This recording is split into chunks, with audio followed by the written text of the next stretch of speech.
Hello, അസ്സാം വലൈക്കും. So welcome back once again. And ഈ വീഡിയോയിൽ നമ്മൾ കൂടുതലായിട്ടും എന്താണ് net JRF exam, how to crack it, അതേപോലെ തന്നെ സൈക്കോളജി ഓറിയൻറ്റഡ് ആയിട്ട് ഏതൊക്കെ ബുക്സ് ആയിരിക്കും ഈ ഒരു എക്സാം ക്രാക്ക് ചെയ്യാൻ യൂസ്ഫുൾ ആവുക, ഇങ്ങനത്തെ കാര്യങ്ങളായിരിക്കും ഈ ഒരു വീഡിയോയിൽ ഡിസ്കസ് ചെയ്യേണ്ടാവുക. അതേപോലെ തന്നെ എങ്ങനെ നമുക്ക് സിലബസ് അനാലിസിസ് ചെയ്യാം, ആൻഡ് ഓൾസോ അതിൻ്റെ ഒരു ഫണ്ടിങ് എങ്ങനെയാണ്, JRFൻ്റെ ഫണ്ടിങ് ഡിവിഷൻ എങ്ങനെയാണ് വരുന്നത്, so that you get motivated to crack JRF. Okay. So first of all, എന്താണ് നെറ്റ് JRF എക്സാം? ഇത് UGC ഓർഗനൈസ് ചെയ്യുന്ന ഇയർലി ട്വൈസ്, ഒരു വർഷം 2 പ്രാവശ്യമായിട്ടാണ് നടക്കുക. ഒന്ന് ജൂൺ സെഷനും ഒന്ന് ഡിസംബർ സെഷനും. എല്ലാ വർഷവും 2 പ്രാവശ്യമായിട്ടായിരിക്കും നടക്കുന്നുണ്ടാവുക. അത് കൊറോണ കാരണം മേർജ്ഡ് സൈക്കിൾസ് ആയിട്ട്, അതായത് 2 സൈക്കിളും കൂടി ഒരുമിച്ച് നടത്തിയിട്ടുണ്ടായിരുന്നു. But now onwards it will be as usual, അതായത് ഒന്ന് ജൂണിലും ഒന്ന് ഡിസംബറിലും അങ്ങനെയായിരിക്കും ഡിവൈഡ് ചെയ്തിട്ടുണ്ടാവുക. സോ ഇതിൽ 2 പേപ്പേഴ്സാണ് മെയിൻ ആയിട്ട് ഉണ്ടാവുക. First paper 1 is general paper. ഇതൊക്കെ എന്താണെന്നുള്ളത് അപ്കമിങ് വീഡിയോസിൽ ഞാൻ പറയുന്നതായിരിക്കും ഡീറ്റെയിൽഡ് ആയിട്ട്. സോ പേപ്പർ 1 എന്ന് പറയുന്നത് ജനറൽ പേപ്പറാണ്. ജനറൽ പേപ്പർ എന്ന് പറയുന്നത് അതിൽ മെയിനായിട്ട് 10 ടോപ്പിക്സ് ആണ് കവർ ചെയ്യേണ്ടാവുക. 10 ടോപ്പിക്സിന് ജസ്റ്റ് ഫ്യൂ എക്സാമ്പിൾസ് പറഞ്ഞുതരാം. ICT, information and computer technology, അതേപോലെ തന്നെ ഇംഗ്ലീഷ് കോംപ്രിഹെൻഷൻ റിലേറ്റഡ് ആയിട്ടുള്ളൊരു 5 ചോദ്യം. അതായത് 10 ഏരിയാസ് ആണ്. ഓരോ ഏരിയാസിൽ നിന്നും 5 ക്വസ്റ്റ്യൻസ് ആണ് ഉണ്ടാവുക. സോ ICT 5 ചോദ്യങ്ങൾ ഉണ്ടാവും. അതേപോലെ തന്നെ എൻവയൺമെന്റ് എന്ന് പറഞ്ഞിട്ടുള്ള ഏരിയ ഉണ്ട്, അതിൽ നിന്ന് 5 ക്വസ്റ്റ്യൻസ് ഉണ്ടാവും. ഇംഗ്ലീഷ് കോംപ്രിഹെൻഷൻ ഉണ്ടാവും, റീസണിങ് ഉണ്ടാവും. ഇങ്ങനെ ഓരോ ഏരിയയിൽ നിന്നും 5 ക്വസ്റ്റ്യൻസ്, അങ്ങനെ 50 ക്വസ്റ്റ്യൻസ് ആണ് ഈ ഒരു ജനറൽ പേപ്പറിൽ ഉണ്ടാവുക. Then we have the psychology session, that is നമ്മുടെ ഓൺ പേപ്പർ ഏതാണോ അത്. So I'll be talking more focused on psychology. അപ്പോൾ സൈക്കോളജിയിൽ നമുക്ക് 100 ക്വസ്റ്റ്യൻസ് ആണ് ഉണ്ടാവുക. So that will like 100 questions. അതിൻ്റെ ഒരു സിലബസ് ഉണ്ട്, അതിൻ്റെ ഒരു ലിങ്ക് ഞാൻ ഈ വീഡിയോൻ്റെ താഴെ ഷെയർ ചെയ്യുന്നതായിരിക്കും. Okay. So depending upon the syllabus will have 100 questions and each question carries 2 marks. അത് ജനറൽ പേപ്പറിലാണെങ്കിലും സെക്കൻഡ് പേപ്പറിലാണെങ്കിലും ഓരോ ക്വസ്റ്റ്യനും 2 മാർക്കാണ്. സോ ടോട്ടലി ഈ ഒരു എക്സാം നടത്തുന്നത് 300 മാർക്സിലാണ്. Okay, that is about the marking system.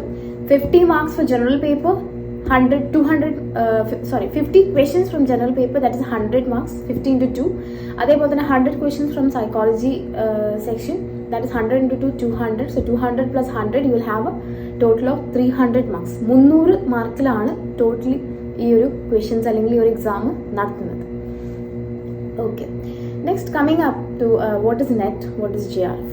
ഇതിൽ ഒരു കട്ട് ഓഫ് എന്നും, അതായത് നമ്മൾ എക്സാം കഴിഞ്ഞതിന് ശേഷം ആ എക്സാമിൻ്റെ ഡിഫിക്കൽട്ടി ലെവൽ, എത്രത്തോളം ആളുകൾ ആ എക്സാമിന് അപ്പിയർ ചെയ്തിട്ടുണ്ട്, ഇങ്ങനത്തെ പല കാര്യങ്ങളും നോക്കിയതിന് ശേഷം UGC ഒരു കട്ട് ഓഫ് വെക്കുന്നതാണ്. അത് 2 സെഷനിലും ഡിഫറെൻ്റ് ആയിരിക്കും depending upon the difficulty of the paper. അപ്പം ഒരു പെർട്ടിക്കുലർ, ഫോർ എക്സാമ്പിൾ ഈ ഒരു 300 മാർക്കിലാണല്ലോ നമുക്ക് മാർക്ക് കിട്ടുന്നത്. സോ അതിന് നമ്മൾ പെർസെൻറ്റേജ് ആയിട്ട് കൺവേർട്ട് ചെയ്തിട്ടാണ് നമ്മൾ മാർക്ക് വരുന്നുണ്ടാവുക. സോ ഈ ഒരു പെർസെൻറ്റേജിൽ ഒരു പെർട്ടിക്കുലർ കട്ട് ഓഫ് നെറ്റിനും ഉണ്ടാവും, അതിന് അബവ് ആയിട്ട് കുറച്ചുകൂടി കൂടിയ ഒരു കട്ട് ഓഫ് JRFനും ഉണ്ടാവും. ഫോർ എക്സാമ്പിൾ ഒരു 58 ആണ് നെറ്റിനുള്ള cut off. So if someone gets 58 or 58 and above, they will have net. 63 ആണ് JRFനുള്ള കട്ട് ഓഫിനെങ്കിൽ 63 തന്നെ കിട്ടണം. ഒരാൾ 59 കിട്ടിയിട്ടുണ്ടെങ്കിൽ നെറ്റ് ക്വാളിഫൈഡ് ആണ്, പക്ഷേ JRF ക്വാളിഫൈഡ് അല്ല. സോ ഒരു പെർട്ടിക്കുലർ എക്സാം തന്നെയാണ്, അതിൽ നമുക്ക് നെറ്റും ക്രാക്ക് ചെയ്യാം, JRFും ക്രാക്ക് ചെയ്യാം. ഫോർ വൺ പെർട്ടിക്കുലർ, അതായത് 59 ആണ് കിട്ടുന്നതെങ്കിൽ നമ്മൾ നെറ്റ് ക്വാളിഫൈ ചെയ്തിട്ടുണ്ട്, പക്ഷേ JRF ക്വാളിഫൈ ചെയ്തിട്ടില്ല. സോ ഇങ്ങനെയാണ് ഇതിൻ്റെ ഒരു മാർക്കിംഗ് അറേഞ്ച്മെന്റ്, അല്ലെങ്കിൽ എങ്ങനെയാണ് നമുക്ക് നെറ്റ് അല്ലെങ്കിൽ JRF ക്വാളിഫൈ ചെയ്യുക എന്ന് പറയപ്പെടുന്നത്. ഇനി എന്താണ് നെറ്റ് കിട്ടുന്നത് കാരണം നമുക്കുള്ളൊരു ബെനിഫിറ്റ്? ഇന്ത്യയിൽ മൊത്തമായിട്ട് എക്സെപ്റ്റ് ചെയ്തിട്ടില്ല, നമ്മൾ അസിസ്റ്റന്റ് പ്രൊഫസർ ആയിട്ട് അല്ലെങ്കിൽ ടീച്ചിങ് ഫീൽഡിലേക്ക് എക്സെപ്റ്റ് ചെയ്തിട്ടൊരു പെർട്ടിക്കുലർ ക്വാളിഫിക്കേഷനാണ് നെറ്റ് എന്നുള്ളത്. സോ നെറ്റ് ഒരു പ്രാവശ്യം കിട്ടിക്കഴിഞ്ഞാൽ, അതായത് നമ്മൾ PG ഫസ്റ്റ് ഇയറിൽ ജസ്റ്റ് ഒന്ന് എഴുതി നെറ്റ് കിട്ടിക്കഴിഞ്ഞാൽ അതിൻ്റെ വാലിഡിറ്റി എന്ന് പറഞ്ഞാൽ ഇറ്റ്സ് ലൈഫ് ലോങ്. അതായത് പിന്നെ we are a net qualified person, അതായത് നമുക്ക് പിന്നെ ഏത് കോളേജിലും പഠിപ്പിക്കാനുള്ളൊരു ക്വാളിഫിക്കേഷൻ കിട്ടിക്കഴിഞ്ഞു. പക്ഷേ വൺസ് യു ക്രാക്ക് JRFിൻ്റെ ഒരു വാലിഡിറ്റി എന്ന് പറഞ്ഞാൽ അതിനൊരു ടൈം പീരീഡ് ഉണ്ട്. നമ്മൾ JRF കിട്ടിക്കഴിഞ്ഞിട്ട് ഒരു 2 or 3 years, I think it's 3 years. 3 years ആണ്, അതായത് ഡിപ്പെൻസ്, അതായത് ഇതിൽ ചെറിയ മാറ്റങ്ങളൊക്കെ വരുത്തിയിട്ടുണ്ടായിരുന്നു. ഇപ്പോൾ 3 വർഷമാക്കി മാറ്റിയിട്ടുണ്ടെന്ന് തോന്നുന്നു. സോ JRF കിട്ടിക്കഴിഞ്ഞ് 3 വർഷത്തിനുള്ളിൽ നമ്മൾ നമ്മുടെ PhDക്കോ അതോ MPhilനോ ചേർന്നിരിക്കണം. അതല്ലെങ്കിൽ JRF അതിൻ്റെ ഒരു വാലിഡിറ്റി തീരും. സോ വൺസ് അഗെയിൻ നമ്മൾ പിന്നെയും അത് എഴുതിയെടുക്കണം. സോ അതുകൊണ്ടാണ് നമ്മളോട് മിക്കപ്പോഴും നമ്മുടെ ടീച്ചേഴ്സൊക്കെ പറയാറുണ്ട് PG ഫസ്റ്റ് ഇയറിൽ തന്നെ നെറ്റ് JRF എക്സാം ക്രാക്ക് ചെയ്യാൻ നോക്കണ്ട. കാരണം ഇനി എങ്ങാനും JRF കിട്ടുകയാണെങ്കിൽ PG first year, PG second year, ഇനി എന്തെങ്കിലും പേപ്പർ ബാക്ക് ഉണ്ടെങ്കിൽ ആ ഒരു വർഷം കൂടെ, അപ്പം 3 വർഷം അവിടെ തീരുകയാണ്. അപ്പം ഈ കിട്ടിയ JRFന്റെ വാലിഡിറ്റി തീർന്നു പോകും. അപ്പോൾ പിന്നെ ആ JRF കൊണ്ട് പ്രത്യേകിച്ച് കാര്യം ഉണ്ടാവില്ല. പിന്നെയും നമ്മൾ JRF എഴുതിയെടുക്കണം. സോ അതുകൊണ്ടാണ് JRFന്റെ വാലിഡിറ്റി നമ്മൾ എപ്പോഴും മൈൻഡിൽ വെച്ചിട്ടാണ് പറയുന്നത് PG ഫസ്റ്റ് ഇയറിന് ഒരിക്കലും ഈ ഒരു എക്സാം എഴുതണ്ട, സെക്കൻഡ് ഇയർ ഒക്കെ ആകുമ്പോൾ എഴുതിയാൽ മതി എന്നുള്ളത്. അതേപോലെ തന്നെ അതിന്റെ പിന്നിൽ വേറെ റീസൺ എന്ന് പറയുന്നത് നമ്മൾ കുറേ സബ്ജക്ട് നോളജ് ഒക്കെ അക്വയർ ചെയ്ത് സെക്കൻഡ് ഇയർ ആകുമ്പോഴേക്കും ഒന്നും കൂടി നമ്മൾ ട്രാക്കിലാവും. സോ ആ ഒരു റീസൺ കൂടി ഉണ്ട് സെക്കൻഡ് ഇയറിന് എഴുതുന്നതായിരിക്കും ഒന്നുകൂടി ബെറ്റർ എന്ന് പറയുന്നതിന്റെ പിന്നിൽ. നെക്സ്റ്റ്, എന്താണ് JRF കിട്ടുന്നത് കാരണമുള്ളൊരു യൂസ്ഫുൾനെസ്? JRF കൊണ്ട് ഉദ്ദേശിച്ചത് ജൂനിയർ റിസർച്ച് ഫെലോഷിപ്പാണ്. അതായത് നമ്മൾ ഒരു പെർട്ടിക്കുലർ റിസർച്ച് ചെയ്യുന്ന സമയത്ത് അതിന് ഫുള്ളി ഗവൺമെന്റ് ഫണ്ട് ചെയ്യുന്നു എന്നുള്ളതാണ്. ഓക്കെ, ഇത് നമുക്ക് വേണമെങ്കിൽ MPhil ചെയ്യാൻ വേണ്ടിയിട്ട് യൂസ് ചെയ്യാം, ഓറൽസ് PhD ചെയ്യാനും യൂസ് ചെയ്യാം, അല്ലെങ്കിൽ രണ്ടും മിക്സ് ചെയ്ത് യൂസ് ചെയ്യാം. അതായത് നമ്മളിപ്പം PG കഴിഞ്ഞു, സോ PG കഴിയുന്ന സെക്കൻഡ് ഇയർ ആയപ്പോൾ നിങ്ങൾക്ക് JRF കിട്ടി. So you have validity of 3 years. ആ 3 വർഷത്തിൻ്റെ ഉള്ളിൽ നിങ്ങൾ ഏതെങ്കിലും ഒരു കോളേജിലോ ഏതെങ്കിലും ഒരു യൂണിവേഴ്സിറ്റിയിലോ ചേർന്നിട്ട് PhDക്കോ അല്ലെങ്കിൽ MPhilനോ എൻറോൾ ചെയ്യണം. അത് മുതൽ JRF ആക്ടിവേറ്റ് ആവും. എന്നിട്ട് അന്ന് മുതൽ, അതായത് നിങ്ങൾ എന്നാണോ ജോയിൻ ചെയ്തിട്ടുള്ളത്, then each month U will have that fellowship. ആ ഫെലോഷിപ്പിന്റെ ഡിവിഷൻ എങ്ങനെയാണ് എന്നുള്ളത് ഞാൻ പറഞ്ഞുതരാം. സോ ആ ഒരു ഫണ്ടിങ് എന്ന് പറയുന്നത് വളരെ ഇമ്പോർട്ടൻ്റ് ആണ്. കാരണം റിസർച്ച് ചെയ്യാൻ വേണ്ടിയിട്ട് നല്ലോണം നമ്മൾ മെനക്കെട്ട് പണിയെടുക്കുന്ന ഒരു സാധനമാണ്. സോ അതിന് പ്രോപ്പറായിട്ടുള്ള ഫണ്ടിങ് കിട്ടുകയാണെങ്കിൽ it will be very useful. So JRF crack ചെയ്യുകയാണെങ്കിൽ അത്രത്തോളം യൂസ്ഫുൾ ആയിട്ടുള്ള സാധനമാണ്. ആൻഡ് നമുക്ക് PhD വേണമെങ്കിൽ 3 വർഷം കൊണ്ട് കംപ്ലീറ്റ് ചെയ്യാം, or else you can take 5 years. So 5 years ആണെങ്കിലും 3 years ആണെങ്കിലും you will get complete funding from the side of government. ഇനി UGCന്റെ ഫണ്ടിങ് എങ്ങനെയാണ് വരുന്നത്? ഈച്ച് മന്ത് നിങ്ങൾക്ക് ജനറൽ ആയിട്ടുള്ളൊരു ഫെലോഷിപ്പ് എമൗണ്ട് ഉണ്ടാവും. I think it's 30,000 for JRF. എല്ലാ മാസവും നിങ്ങൾക്ക് 30,000 rupees ഫെലോഷിപ്പ് ആയിട്ട് വരും. Then each month you have an amount of 5,580, almost 5,060 rupees, 600 rupees for HRA. അതായത് നിങ്ങൾ എവിടെയെങ്കിലും പുറത്ത് വീടെടുത്ത് താമസിക്കുകയാണെങ്കിൽ അതിൻ്റെ പൈസ കൂടിയും വരും. So it comes 36,000.